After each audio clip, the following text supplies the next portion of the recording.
अध्याय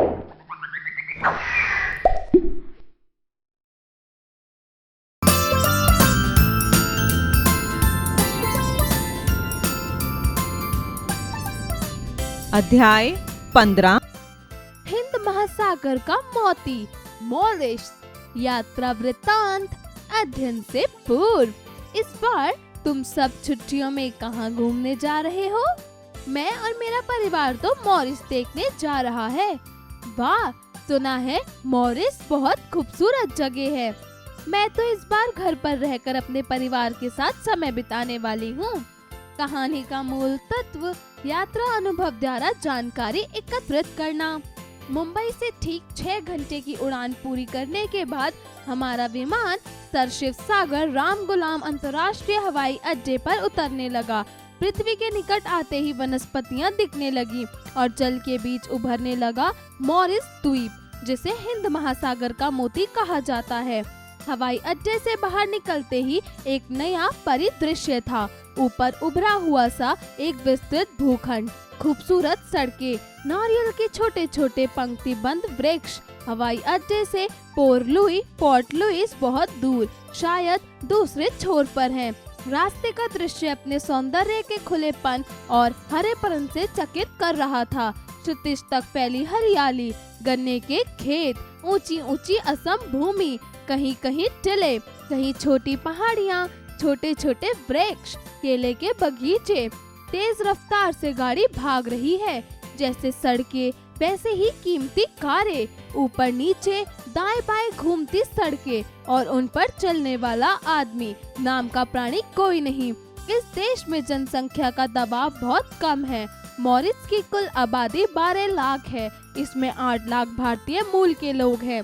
शेष 4 लाख में क्रियोल, फ्रेंच, चीनी और अन्य। यहाँ मुख्यतः हिंदू, इस्लाम और ईसाई धर्मावलंबी ही है। मॉरिस में अफ्रीकी, चीनी, भारतीय, यूरोपीय, पुर्तगाली आदि संस्कृतियों का अद्भुत सामंजस्य देखा जा सकता है। हमें हवाई अड्डे से लगभग 45 किलोमीटर दूर वात्रे बोनर्स के एक होटल ब्लू ऑकवुड में ठहराया गया। घनी हरियाली के बीच यह एक सुंदर सा छोटा शहर है, सादा, शांत, स्वच्छ। मॉरिस के शहरों, कस्बों और गांवों में गन्ने के खेत इस तरह फैले हुए हैं कि पता ही नहीं चलता खेतों में शहर है या कि शहरों में खेत। वात्रे बोनर्स भी एक ऐसा ही शहर है। होटल से तैयार होकर हम लोग शहर का नजारा लेने निकले। ऐसा लग रहा था जैसे अपने देश के ही किसी कस्बे में टहल रहे हों। हम सड़कों, मकानों, लोगों और वनस्पतियों को देखते हुए चल रहे थे। रास्ते में आम का एक वृक्ष था, जिसमें पकने के करीब सिंदूरी आम लटक रहे थे। चीतवन, गूलर, पाकड़ के भी 1-2 पेड़ दिखे। 2-3 पीपल के पुराने वृक्ष भी। बाद में नीम, इमली, चीड़, गुलमोहर आदि के वृक्ष भी दिखे। मुझे बताया गया कि यहाँ जंगलों में चंदन के भी वृक्ष हैं, जिनकी लकड़ी का उपयोग हवन में किया जाता है। हम एक चर्च में गए। इसके सामने एक छोटी सी पहाड़ी और पीछे एक विशाल कब्रगाह थी। मेरे चश्मे का एक शीशा हवाई जहाज में ही निकल गया था। उसे लगाने के लिए सिर्फ एक कील की जरूरत थी, लेकिन महात्मा गांधी इंस्टीट्यूट मौका के भारतीय हिंदी अध्यापक सुरेश ऋतुपूर्ण ने मुझे सलाह दी कि मैं वहां किसी दुकान पर चश्मा ठीक करने को ना दूं, बहुत महंगा पड़ेगा। अंत में सदानंद शाही ने भारत की अप्रतिम टेक्नोलॉजी अर्थात जुगाड़ से उसे काम चलाऊ कर दिया। मॉरिस में लगभग सारा सामान बाहर से ही आता है। मॉरिस हिंद महासागर के दक्षिण पश्चिम में स्थित एक प्राकृतिक द्वीप माना जाता है, क्योंकि यहाँ से निकटतम भूखंड मेडागास्कर 500 मील पश्चिम में है।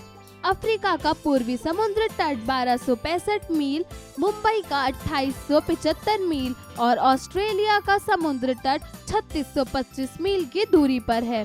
यहाँ खाने पीने का सामान भी भारत, अफ्रीका और यूरोप से आता है। यहाँ की 90% जमीन पर गन्ना बोया जाता है। पूरे द्वीप में जहाँ तक दृष्टि जाती है गन्ना ही गन्ना। आय का दूसरा साधन पर्यटन है। मॉरिस का नैसर्गिक सौंदर्य है ही इतना आकर्षक कि उसे निहारने के लिए सारी दुनिया में पर्यटक आते रहते हैं। कभी यहाँ चीनी बनाने की 300 मीलें थी, अब बड़ी क्षमता वाली 18 मीलें हैं। इधर वस्त्र और सिलाई उद्योग विकसित हुआ है। इंग्लैंड, फ्रांस, जर्मनी, जापान आदि के उद्योगपति यहाँ पूंजी लगा रहे हैं। सरकार की ओर से प्रत्येक नागरिक के लिए दवाई और इंटरमीडिएट तक की शिक्षा का निःशुल्क प्रबंधन है। उच्च शिक्षा भी सस्ती है। यहाँ सबसे गरीब है अफ्रीकी मूल के क्रियोल। इनके पूर्वजों को डच और फ्रेंच लोग गुलामों के रूप में यहाँ लाए थे। फ्रेंच क्रियोल अपेक्षाकृत संपन्न है। खेती का अधिकांश भाग इनके और मुसलमानों के हाथ में है। मैं मॉरिशस के कुछ गांव में भी गया। गांव तक जाने वाली सड़कें बहुत बेहतर हैं।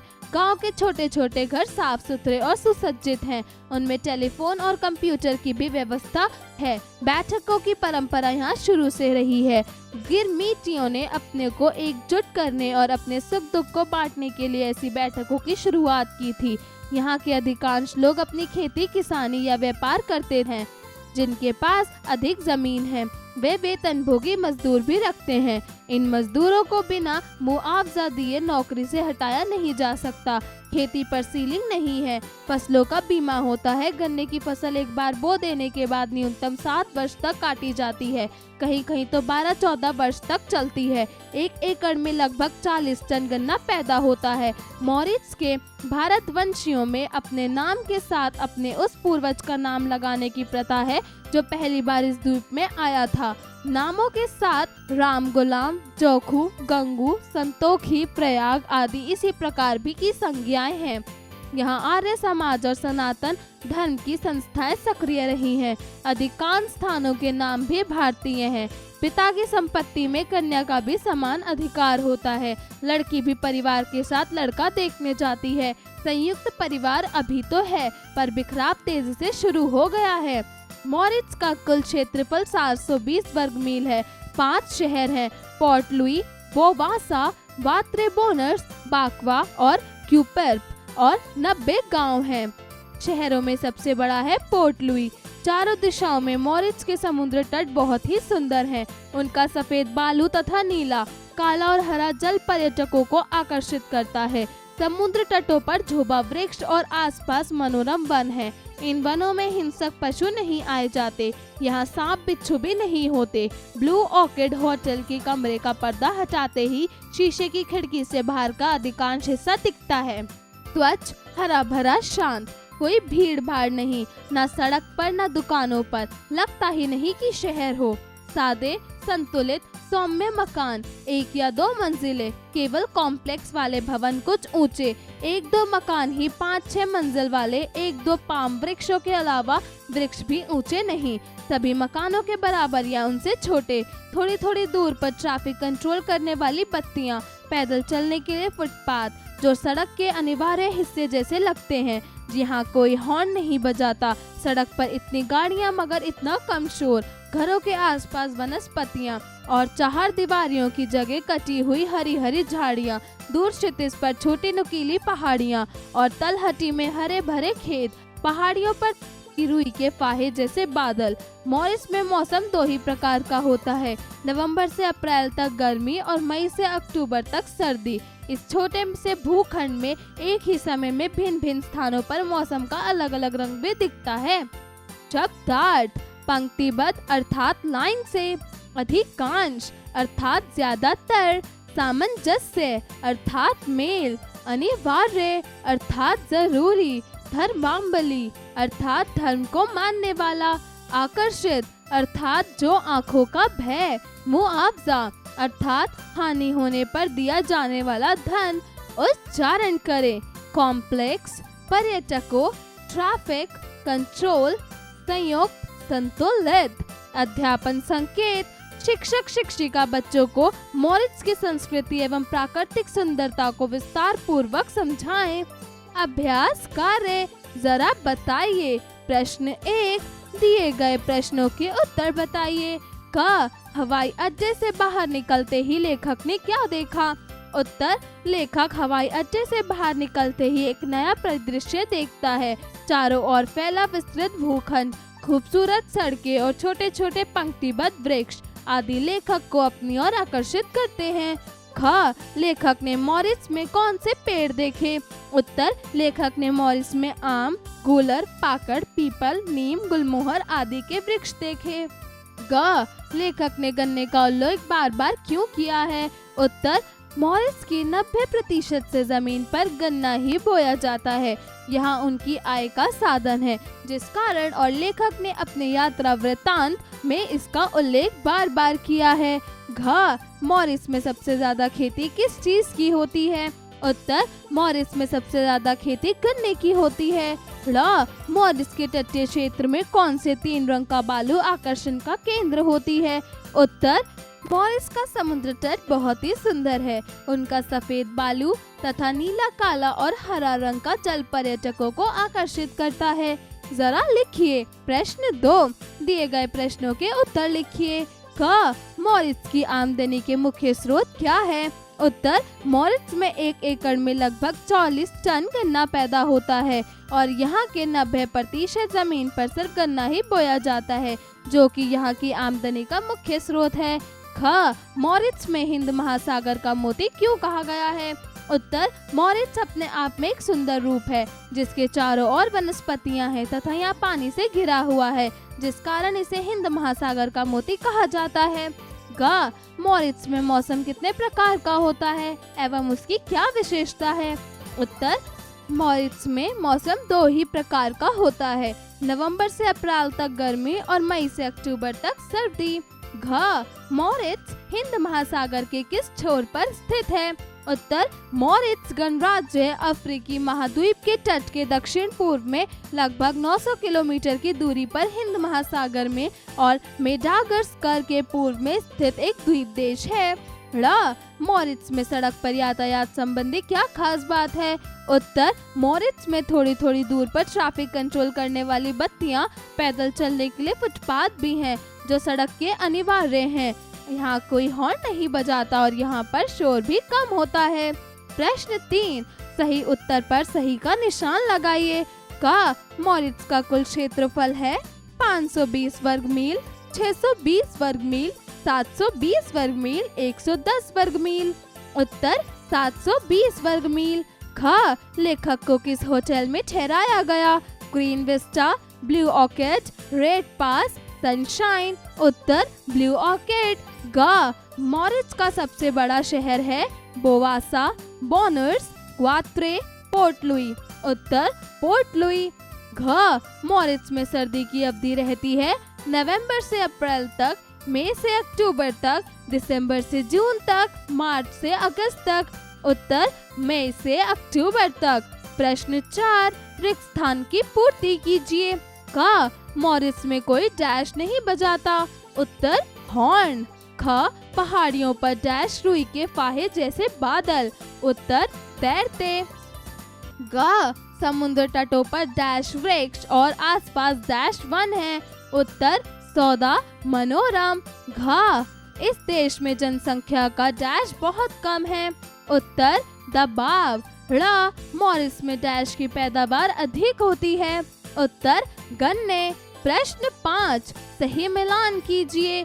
क, हिंद महासागर का मोती। उत्तर, मॉरिस। ख, खेती। उत्तर, गन्ना। ग, नैसर्गिक। उत्तर, मॉरिस सौंदर्य। घ, गुलाम। उत्तर, डच और फ्रेंच लोग। प्रश्न 6, सही का गलत कथन पर गलत का चिन्ह लगाइए। क, मॉरिस में सांप बिच्छू नहीं होते। उत्तर, सही। ख, मॉरिस कानून के अनुसार पिता की संपत्ति पर कन्या का भी समान अधिकार होता है। उत्तर, सही। ग, चारों दिशाओं में मॉरिस के समुद्री तट सुंदर हैं। उत्तर, सही। घ, समुद्र तट पर सफेद, नीला, काला बालू और हरा जल पर्यटकों का आकर्षित करता है। उत्तर, सही। ड़, समुद्र तट पर सफेद, नीला, काला और हरा जल पर्यटकों को आकर्षित करता है। उत्तर, सही। प्रश्न 7, दिए गए शब्दों का वाक्य प्रयोग कीजिए। क, संपत्ति। उत्तर, आज के समय पर पिता की संपत्ति पर बेटी का पूरा अधिकार होता है। ख, क्षेत्रफल। उत्तर, मॉरिस का क्षेत्रफल 720 वर्ग मील है। ग, संस्थाएं। उत्तर, भारत में कई ऐसी संस्थाएं हैं जो बुजुर्गों की मदद करते हैं। घ, न्यूनतम। उत्तर, भारत में न्यूनतम तापमान 25 डिग्री सेल्सियस चल रहा है। ड़, निकटतम। उत्तर, भारत का निकटतम पड़ोसी देश पाकिस्तान है। जरा सोचिए। प्रश्न 8, क्या मॉरिस सचमुच हमवतन सा है? कैसा और क्यों? लिखिए। प्रश्न 9, मॉरिस में आने वाले प्रत्येक भारतीय को अपने पूर्वजों के नाम को अपने नाम के साथ लगाने की प्रथा है। क्या ये प्रथा मानवता और धनवाद को चिन्हित करती है? अपना सुझाव अपने शब्दों में प्रस्तुत कीजिए। जरा भाषा पर गौर कीजिए। प्रश्न 10, शुद्ध वर्तनी पर सही का चिन्ह लगाइए। उत्तर, क आशीर्वाद, ख श्रृंखला, ग दुर्गति, घ अंतरराष्ट्रीय। प्रश्न 11, दिए गए शब्दों के विलोम शब्द लिखिए। क निर्दयता, उत्तर दयालुता, ख आकर्षण, उत्तर विकर्षण, ग सहज, उत्तर असहज, घ विदप्ता, उत्तर मूर्ख, ड़ दुर्गति, उत्तर सुगम। प्रश्न 12, दिए गए मुहावरों का अर्थ लिखते हुए वाक्य प्रयोग कीजिए।